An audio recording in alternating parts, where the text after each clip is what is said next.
জীবনে আম্মুরে যত কষ্ট দিছি, আম্মু যা বলছে তার উল্টাটা করছি, কোনোদিন আম্মুর কোনো কথা শুনি নাই। এখন আগে খুব বড় কথা বলতাম, আম্মু যখন বলতো তোর যখন মেয়ে হবে বুঝবি, আমার ভাইরে ভাই, চিন্তা করা যায় অরিন শেখকে নাকি আহাদ বিয়ে করেছে, তাও আবার গোপনে। আহাদের চতুর্থ বিয়ে কোনো নাটক ছিল না, এটা সত্যি সত্যি।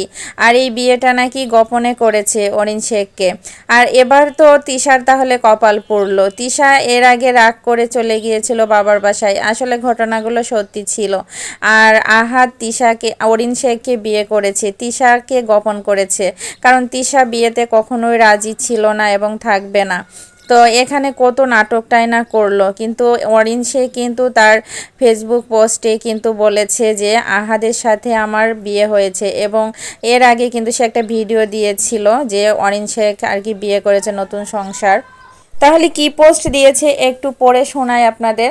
অরিন শেখ লিখেছে, অবশেষে মুখ খুলতে হলো, আপনারা আমাকে যা ভাবার ভাবুন আর বলুন। একটা কথা আছে না, সত্যি কখনো চাপা থাকে না।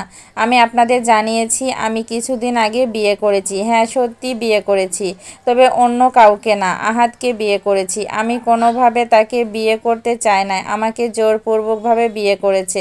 ঠিক আছে, সব মানলাম, কিন্তু আমাকে আহাদ এইটাও বলছে সব গোপন রাখতাম, আমি সেটাও রেখেছি, কিন্তু সে আমাকে ঠকাইছে, সে আমাকে ডিভোর্স দিবে। এখানে আমার অপরাধ কি? আমি সব দিক দিয়ে শেষ, ফ্যামিলির বিরুদ্ধে গিয়ে এই সব করে আমার জীবনটাই শেষ।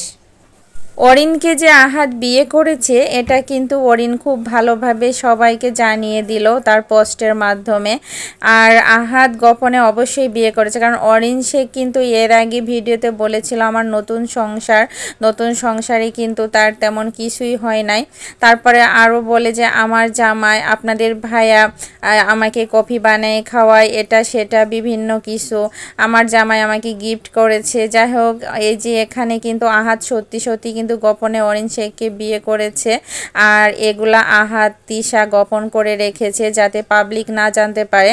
কিন্তু এখানে যখন ডিভোর্সের কথা আসছে, অরিন শেখের সাথে বিয়ে করে আবার অরিন শেখকে ডিভোর্স দিবে, তো ডিভোর্সের কথা শুনেই কিন্তু অরিন শেখ পোস্টটা করেছে। চিন্তা করা যায় আহাদ গোপনে গোপনে কত খারাপ কাজ করে বেড়াইছে। যাই হোক ভিউয়ার্স, কথাটা কিন্তু একদমই মিথ্যা নয়, আহাদ অবশ্যই বিয়ে করেছে। কতটা ভালোবাসা আহাদ তিশা এই যে সব পাবলিকের সামনে এসে দেখায়, যে তিশা দেখায় যে আহাদ আমাকে কতটা ভালোবাসে। আসলে আহাদ যদি তিশাকে ভালোই বাসতো তাহলে অরিনকে কখনোই বিয়ে করতো না, তাও আবার গোপনে। আর এর আগে যে নাটকগুলা হয়ে গিয়েছে চতুর্থ বিয়ে নিয়ে, আসলে ওগুলা মিথ্যা ছিল না, সত্যি সত্যি গোপনে বিয়ে করেছে অরিনকে।